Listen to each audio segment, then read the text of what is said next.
Olles ise nüüdseks pea aasta aega imetav ema olnud, näen ma, kuivõrd emotsionaalne teema on rinnaga toitmine.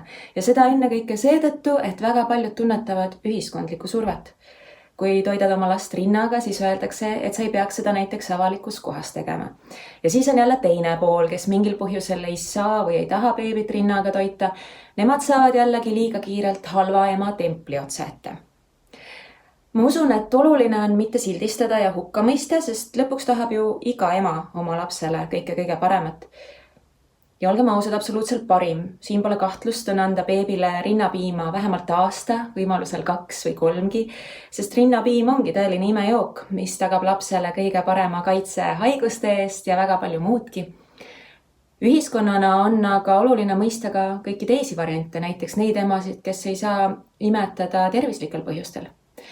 Milline iganes on sinu roll väikelapse ema kõrval, kas siis tööandjana, õpetajana, vanavanemana, sõbrannana, abikaasana, arstina või kellena iganes, toeta naist, et ta saaks võimalikult kaua imetada, aga ole toeks ka siis, kui ta seda mingil põhjusel teha ei saa.